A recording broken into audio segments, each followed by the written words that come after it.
Hey everyone, welcome again.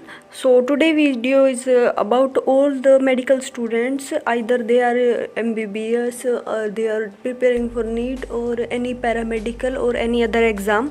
So अगर तुमने news पढ़ी होगी या फिर तुम न्यूज़ देख रहे हो तो तुम्हें पता चल रहा होगा कि अभी ये टॉपिक काफ़ी कंट्रोवर्सी में है कि जो ओबीसी कैटेगरी है, जितने भी मेडिकल एग्ज़ाम्स हैं उनमें से ओबीसी कैटेगरी की जो रिजर्वेशन थी उसको हटा रही है सरकार, नीट में भी और मेडिकल एग्ज़ाम्स में भी। तो इसके रिगार्डिंग काफ़ी इफ़ेक्ट पड़ेगा बच्चों के ऊपर।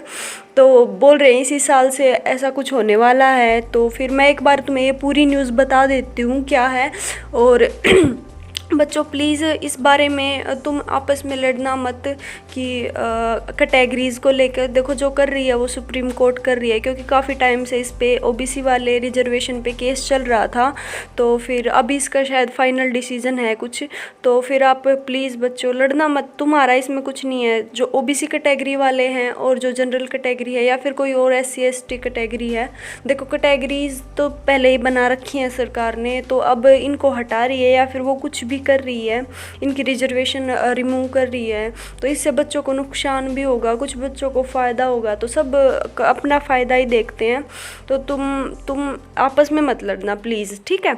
तो मैं तुम्हें एक बार समझा देती हूँ पूरी कंट्रोवर्सी क्या है कि कोर्ट ने ओबीसी कैटेगरी की जो रिजर्वेशन है इसके ऊपर काफ़ी टाइम से क्या चल रहा था, कोर्ट में केस चल रहा था कि ओबीसी कैटेगरी को नीट से और मेडिकल एग्ज़ाम से हटा दो, ठीक है, ये था। और उसके बाद अब क्या हुआ कि अब शायद गवर्नमेंट उसको हटाने जा रही है, ठीक है, जो ओबीसी कैटेगरी है, या फिर उसको हटा दिया है। मैं इस बारे में कंफर्म नहीं हूँ, मैंने हर जगह सर्च किया है, तो मैं कि ऐसे भी हाफ पे बोल तो सकती नहीं, लेकिन मैं तुम्हें समझा रही हूँ कंट्रोवर्सी। इसमें क्या हो रहा है कि अभी सुप्रीम कोर्ट या फिर जो हमारी गवर्नमेंट है वो हटाने जा रही है ये जो ओबीसी वाला था, इसको नीट से भी और मेडिकल एग्ज़ाम से भी। तो काफ़ी सारी सीट्स थी जो कि ओबीसी वाले बच्चों की थी, अब वो जनरल कैटेगरी में इंक्लूड कर दी जाएंगी। जैसे जनरल कैटेगरी का सिलेक्शन होता था, वो होती थी, वैसे ही अब ओबीसी वालों की होगी। उनको अलग से कोई भी कोटा नहीं दिया जाएगा, हर जगह से उनको रिमूव किया जा रहा है। इधर आपने सिलेक्शन नहीं हुआ है मेडिकल एग्ज़ाम में, इस आप तब भी आपके ऊपर ये लागू होगा। और इधर आपने जैसे कंप्लीट अपना कोर्स कर लिया और आप किसी जॉब के लिए जा रहे हो तब भी ये होता है, तो वहाँ से भी शायद ये हट जाएगा। तो अभी क्या हुआ इसके ऊपर कि आर्टिकल था अमर उजाला का, मैंने देखा कानपुर का 4 जुलाई का, तुम सर्च भी कर सकते हो और मैं अभी तुम्हें दिखा भी दूंगी कि जो अमर उजाला है कानपुर का 4 जुलाई का, उसमें आर्टिकल आया था कि जो सोनिया गांधी है उन्होंने अपील की है या फिर उन्होंने एक लेटर लिखा है नरेंद्र मोदी को, हमारे PM को, कि इस कंसर्न के बारे में कि आप ऐसे फंडामेंटल राइट्स आप इनको हटा नहीं सकते हो। और इसमें उन्होंने गुजारिश भी की है कि जो इनका कोटा है, जो हमारे बच्चे हैं जो ओबीसी कैटेगरी से, इनका अलग से है और इनका कोटा मतलब ऐसे ही, वो तो राजनीतिक मामला हो गया कि आप हटा नहीं सकते हो। तो फिर उस बारे में अभी PM ने कोई रिप्लाई भी नहीं दिया है, कोई अटेंशन भी नहीं दिया है।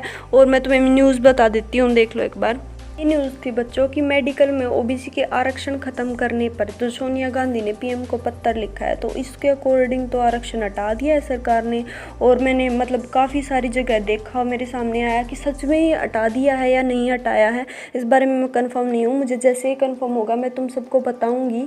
लेकिन इन्होंने अभी PM को पत्र लिखा है और क्या बोला है देखो, मैं तुम्हें पढ़ाती हूँ पूरा कि इस के अंदर केंद्र शासित प्रदेशों जो हमारा नीट होता है और जितनी भी जो हमारा मेडिकल वाला एग्ज़ाम होता है उन्होंने PM को पत्र लिख के अपनी ओर ध्यान आकर्षित किया। इन्होंने देख लो, इधर से सीधी बात आती है कि 15% जो सीट है वो अनुसूचित जाति को जाती थी और 7.5% जो सीट थी वो हमारी जनजाति को, अनुसूचित जनजाति को जाती थी। और 10% सीट जो कि आर्थिक रूप से कमज़ोर लोगों को जाती थी। ये अभी जो पिछले साल जब सरकार मोदी की ख़त्म होने वाली थी, दोबारा आने वाला था, तब बनाया था ये वाला कोटा 10% वाला आर्थिक रूप से कमज़ोर वालों के लिए, ये था, ठीक है। लेकिन अब क्या कर रही है, हटा रही है सरकार इससे। तो इन्होंने पत्र लिखा है, तो तुम ये पूरी न्यूज़ देख सकते हो। ये अमर उजाला का आर्टिकल है 4 जुलाई का कानपुर का, ठीक है।